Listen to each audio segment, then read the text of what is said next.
tal? ¿Cómo les va? Bienvenidos a Contaminación Cero. Hace aproximadamente 18 años se inició la parte más sustancial del proceso de negociaciones internacionales respecto del cambio climático. Se firmó el Protocolo de Kioto. Algunos dirán que fue más exitoso, otros dirán que fue directamente un fracaso. Lo cierto es que 18 años después el mundo está bastante peor de lo que estaba en ese momento, lo cual da una idea de la posibilidad de aplicación real que tuvo el Protocolo de Kioto. Y frente a eso, el mundo se plantea hacia fines de este año discutir de vuelta todo y llegar a compromisos de emisiones de gases de efecto invernadero concretas, en las cuales todos los países estén incluidos. La Argentina adoptó, como muchos otros países, metas respecto de cómo va a reducir sus propias emisiones para salir del grupo de los 20-25 países más contaminantes del mundo. Muchos evaluaron que esas metas ofrecidas por la Argentina, a diferencia de las ofrecidas por Brasil, México y otros países de la región, son bastante tibias. Y seguramente son bastante tibias porque la Argentina tiene muy poco apego a políticas públicas en materia ambiental, tanto es así que la matriz energética, el 50% de las emisiones de nuestro país, está totalmente tomada por los hidrocarburos y las energías renovables tienen allí una participación inferior al 1%. Lo que falta más que metas concretas es políticas públicas que tengan que ver con un desarrollo más sustentable. Conversamos de esto con Enrique Martua Constantinidis, de la Fundación Ambiente y Recursos Naturales. Véanlo.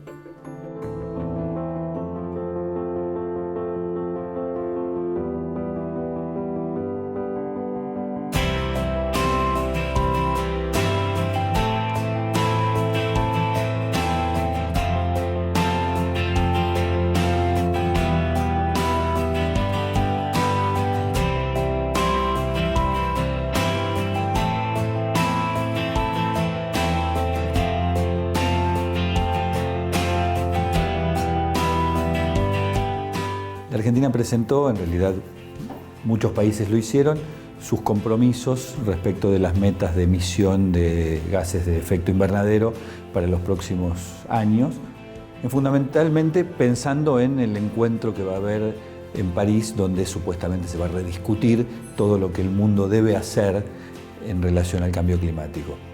Tengo entendido que desde FARN ustedes emitieron una opinión respecto de que esas metas lanzadas por Argentina son leves o están por debajo de lo que el país debería comprometerse a hacer. ¿Por qué creen que ocurre eso?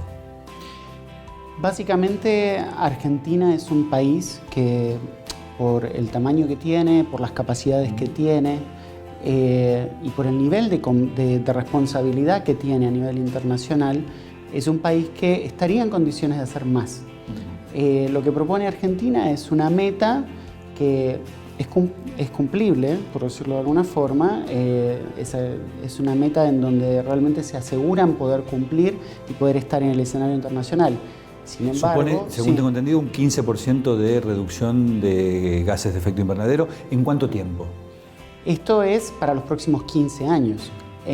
Lo que pasa es que hay una cuestión, también hay un detalle que a veces es un poco difícil explicar.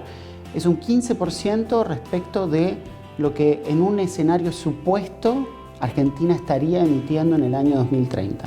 Entonces, ese escenario supuesto que considera Argentina es un escenario de unas emisiones muy altas. Entonces, reducir un 15%... O sea, no es una reducción de un 15% sobre lo actual. Claro, exacto. Es sobre aquello que crecería y acrecentaría. Claro. Ahora, históricamente se consideró, creo yo, falsamente y cada vez más falazmente, que la Argentina no era un gran contaminante a escala mundial. Sin embargo, por lo que tengo entendido, Argentina está entre los países de mayor cantidad de emisiones de gases de efecto invernadero per cápita del mundo. ¿Es así esto? Sí, por supuesto. O sea, Argentina a nivel per cápita está en unos niveles significativos y a niveles absolutos también. O sea, cuando nosotros vemos las emisiones mundiales que tenemos en todo el mundo, vale la redundancia, estamos viendo que Argentina efectivamente, y digamos está claro y es lo que se usa mucho para decir, Argentina emite el 0,88% de las emisiones mundiales. Casi el 1% del mundo. Claro, entonces eso por ahí no te decís, bueno, no tenemos responsabilidad. El problema viene cuando empezás a ver el ranking. ¿Dónde te ubica ese 0,88? Hoy, ese 0,88 ubica a Argentina como el país número 21 en el ranking mundial. Entre casi 200 países. Claro, entonces estás, digamos, dentro del 10% de los países que más contaminan en el mundo. No Ahora, importa el 0,88. ¿Cuánto de eso tiene que ver con lo que la Argentina no ha hecho en los últimos, fundamentalmente, 10 o 15 años en materia ambiental? Bueno, eso es un poco más complejo por ahí de analizar, vendría a ser como más técnico, pero algo que vale la pena decir es que hay muchas cosas que se empezaron a implementar y este escenario que Argentina se plantea hipotético no considera las cosas que sí se hicieron. Entonces, volviendo al tema del compromiso argentino, cuando hablamos de esa proyección al 2030, hablamos de una proyección que considera tecnología de hace 10 años, de hace 15 años. Entonces, a grandes rasgos, hay un gran camino de ese 15% que ya está cumplido, porque ese escenario hipotético no considera la ley de bosques, que con su poca implementación, deficiencias o éxitos, o sea, digamos, depende, sin importar el nivel, la valoración que le des, no la considera ese escenario hipotético. Y esa ley ya tiene 10 años más o menos. La Argentina llegó, como vos decías recién, a ser uno de los 20 países más contaminantes del mundo, aproximadamente uno de los 25 países más contaminantes del mundo en materia de cambio climático. ¿Esto supone un empeoramiento de los últimos tiempos? Es decir, ¿hemos mejorado el ranking para peor, claramente, para estar entre los más contaminantes? Sí, Argentina, la Convención de Cambio Climático considera que los países no pueden renegar o no pueden dejar de lado su crecimiento económico. Durante mucho tiempo teníamos esta noción de que no era posible el crecimiento económico sin el crecimiento de las emisiones. Entonces, estábamos en un círculo vicioso en el que decíamos, bueno, si queremos que el país esté mejor hay que contaminar más.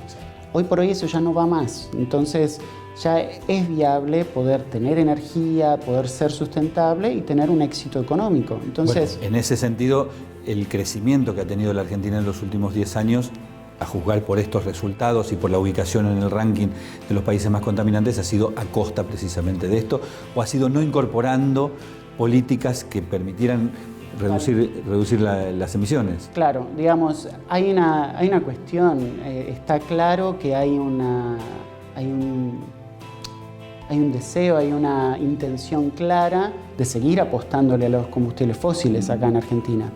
O sea, tuvimos reformas de la ley de hidrocarburos, hay toda una historia y un interés muy fuerte del tema vaca muerta. Entonces, está claro por dónde viene un poco la intención y de dónde ve el actual gobierno el desarrollo del país. Ahora, se están dejando de lado alternativas que para Argentina podrían ser igual o más beneficiosas.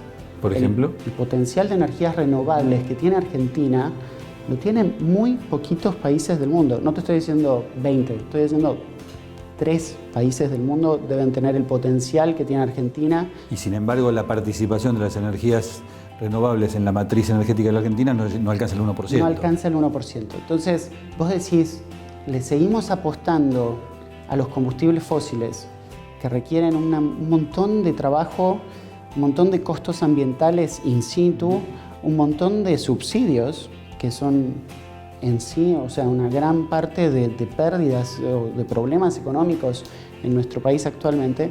Y tenés, por otro lado, una capacidad de energía eólica solamente que podría darle energía eléctrica a todo el continente. Si las metas son tibias, por llamarlo de alguna manera, las metas de reducción de gases de efecto invernadero, ¿no es una manera de parte del gobierno que las elaboró de asumir este es nuestro compromiso en función del modelo de desarrollo que hemos elegido? Bueno, podrías decirlo, sí. O sea, elegimos un desarrollo en base a hidrocarburos. Hoy la matriz energética de la Argentina tiene casi un 80% de pertenencia a los hidrocarburos. bueno, como vamos a seguir así, las metas son bajas. A ver, eso sí, digamos, creo que nadie lo ha planteado de ese punto de vista. Confesión de parte, relevo de prueba. Claro, claro. O sea, realmente no he visto que nadie lo haya confesado de esa manera.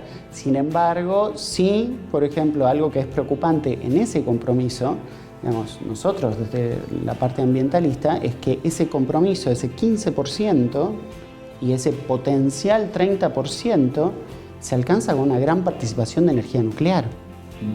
Que es otra energía que está bien, en lo técnico no tiene emisiones supuestamente, claro. No hay emisiones, pero es una energía muy costosa, es una energía que es muy peligrosa, como lo hemos visto en innumerables casos. Entonces, realmente, incluso, abro un pequeño paréntesis, incluso hay muchas ecuaciones y muchos estudios hechos que demuestran que todas las emisiones que presuntamente se ahorran en la fabricación energética a través de la energía atómica se gastan en el proceso de obtención de uranio, etcétera, etcétera. O sea que el balance no da tan positivo. En todo caso, estás hablando de energía nuclear contra el tremendo potencial de renovables, ¿no? O sea, es nuevamente una cuestión, y acá no hay que ser también, creo que es muy importante hablar de un término que usan mucho los sindicatos. Vos sabés que en agosto los sindicatos en Argentina sacaron una declaración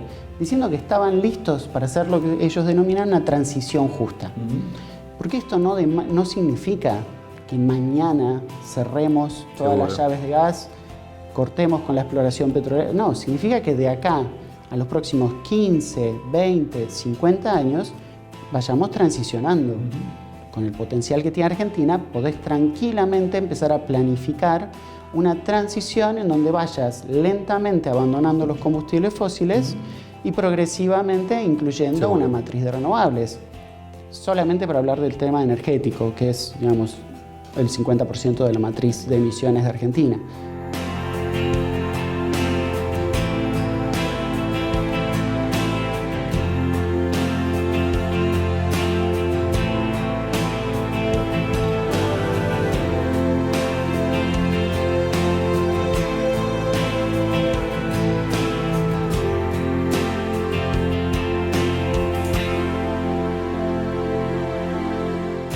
Vos decías recién que aproximadamente el 50% de las emisiones de gases de efecto invernadero de Argentina se explican por la matriz energética.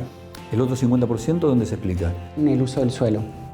Deforestación, agricultura, ganadería. Claro, entonces ahora... Bueno, ahí otra vez, el modelo agrícola-ganadero de la Argentina va precisamente a contramano de cualquier posibilidad de reducción de emisiones, como está planteado hoy. Claro, digamos, lo que...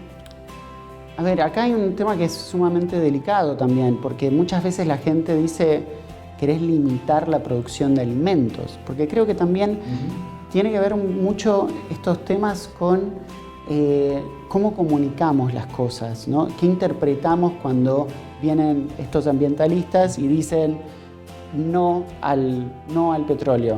No al petróleo, o sea, que me quedo sin transporte, no, o sea, creo que tenemos que hablar con altura, hablar con bastante seriedad estos temas. Entonces, cuando hablamos de agricultura, cuando hablamos de bosques, hablamos de hacer un uso responsable de lo que es la agricultura.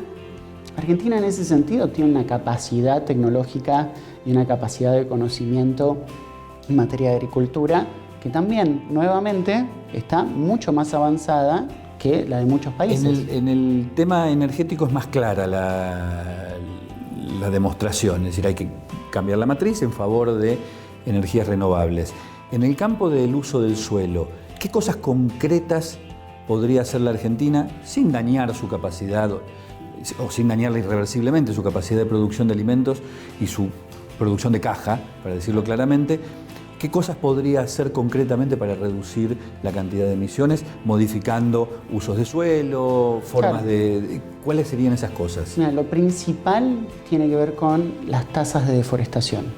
Lo que se ha deforestado en Argentina en estos últimos años es sin precedentes. O sea, entonces, gracias a la ley de bosques, dependiendo lo que vos consideres de la ley de bosques, o sea, se frenó un poco esas tasas tan altas que había.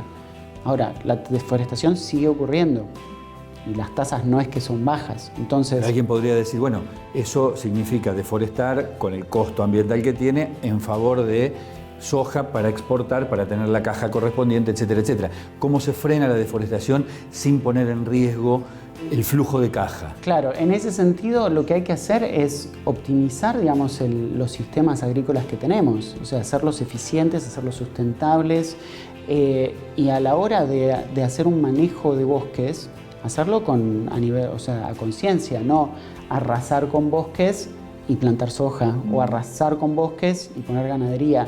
O sea, hay un montón de alternativas y, digamos, muchos expertos con más autoridad que yo pueden dar innumerables opciones de un manejo sustentable de los bosques. Entonces, lo que es importante acá es que tenemos que conservar los bosques que tenemos en Argentina, que no son pocos. Si los vamos a usarlos con un manejo sustentable, un manejo que realmente respete la dinámica del bosque. Tenemos bosques que no son como los bosques de pinos, que se renuevan así nomás. O sea, tenemos bosques con árboles de 400 años, con árboles...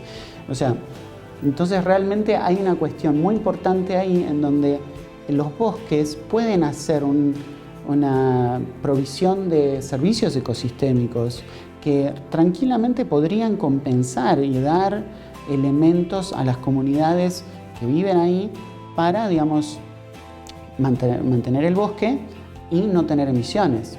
Entonces, creo que todo esto nuevamente tiene que ser una visión mucho más holística que el simple hecho de no corto el bosque para no hacer esto. O sea, todo esto está muy interconectado.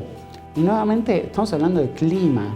Los climas en todo el planeta están todos interconectados. Entonces, no se trata solamente de ese bosque en particular que le da tal o cual dividendo a tal o cual productor. Se trata de una cuestión mucho más nacional, mucho más global, ¿no? Hablando de globalidad, ¿qué perspectiva imaginás que hay en la negociación que se va a llevar a cabo en París a fin de año?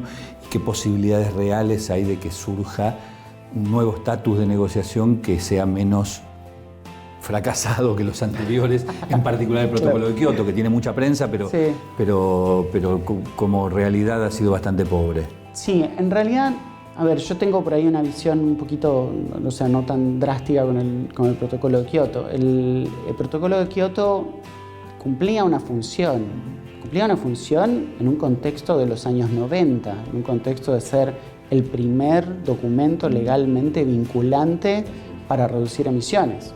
Claro, aplicada solamente para países industrializados.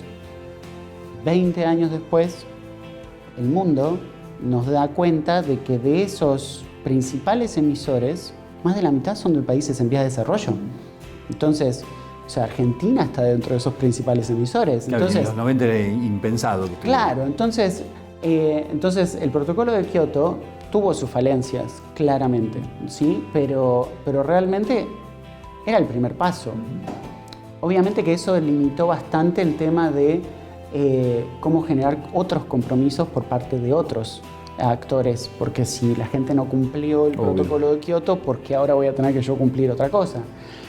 Sin embargo, creo que especialmente después de la cumbre de Copenhague, que fue en el 2009, en donde fue ese gran fracaso que todos los presidentes fueron y demás, yo creo que pudimos hacer una gran discusión a nivel internacional en donde se conversaron mucho los temas, porque claro, la gente llegó a Copenhague y en esos 15 días todavía le quedaban por resolver temas de equidad, de diferenciación, de cómo tratar los temas, los detalles.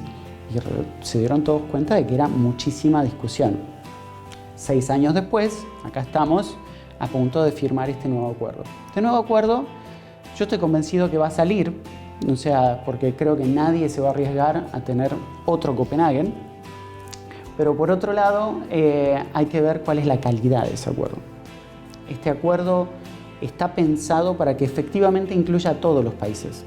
Entonces, y está específicamente pensado para que esté China, India y Estados Unidos. Si no están ellos adentro de este nuevo protocolo, o sea, va a pasar casi lo mismo con el de Kioto.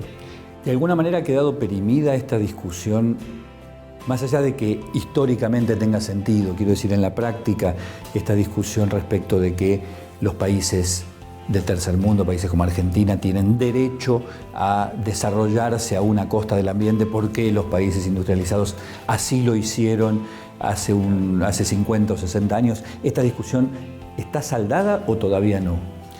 No, digamos, yo no diría que está saldada. O sea, creo que es mucho del reclamo de nuestras ONGs de países en vías de desarrollo, en donde decimos, no podés repetir los pasos de quienes nos llevaron a este problema. Pero aún así no deja de ser un artículo de la Convención de Cambio Climático que dice que cualquier medida climática va a ir en detrimento del desarrollo de los países. Entonces, hay muchos que también se agarran de esto para decir, yo voy a tener que seguir emitiendo porque está atado las emisiones a mi crecimiento económico. Cada vez, como decía al principio, cada vez es más, se va cayendo más. Sí, hay que discutir, ¿no? En todo caso el párrafo de la encíclica papal respecto de discutir qué es el progreso. Claro, tal cual. O sea, digamos, entonces el acuerdo en París seguramente va a salir. El acuerdo en París, algo que tiene que decir básicamente, y creo que es fundamental, es cuál es el objetivo de largo plazo, es cómo se van a aumentar las ambiciones, porque hoy por hoy todo lo que hicieron todos los países no nos salva de un clima catastrófico. Entonces, ese acuerdo tiene que asegurarse que todas las acciones de los países sean progresivas. Y fuera del acuerdo, la decisión de esta COP tiene que ser que de acá al 2020 todos los países mejoren su compromiso. En donde, volvemos al tema Argentina debería tener su oportunidad de que este compromiso que propusieron sea el piso y que digan de acá al 2018 vamos a mejorar nuestro compromiso al 2030 para que sea más acorde con un mundo que apunta a un clima seguro. Muchísimas gracias. Gracias a vos.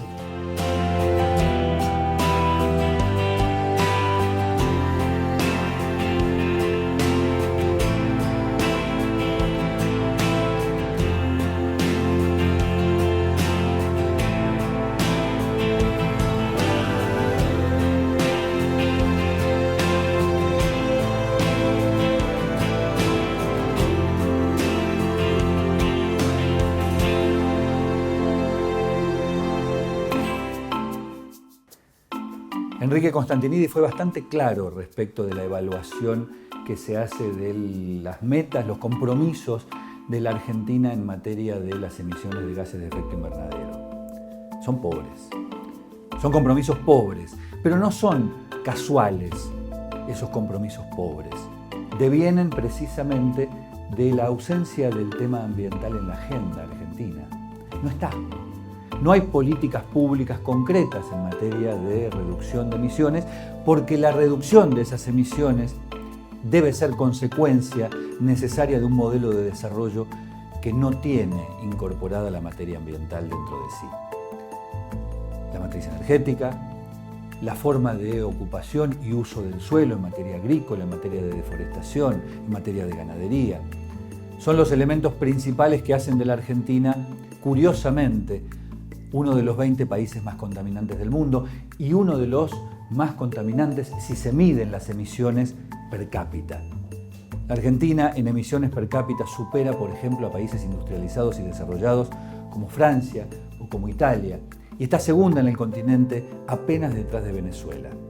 Todo eso queda reflejado en esas metas, que no son voluntaristas, sino que son consecuencia de un modelo de desarrollo muy, pero muy poco sustentable. Nos vemos la semana que viene. Muchísimas gracias por haber estado ahí.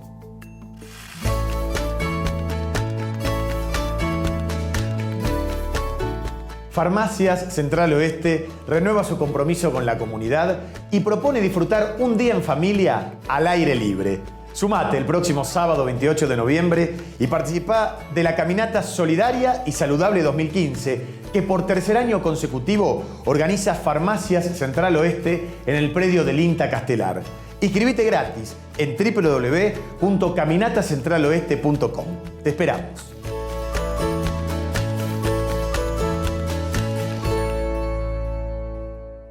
En la ciudad de La Plata funciona el programa Bolsa Verde. Gracias a la participación de todos los platenses a través de la separación de residuos, cada día recolectamos 150 toneladas de materiales reciclables. En una ciudad verde vivimos mejor. La Plata, compartamos la ciudad. Grupo Petersen, desde 1920, construyendo el país.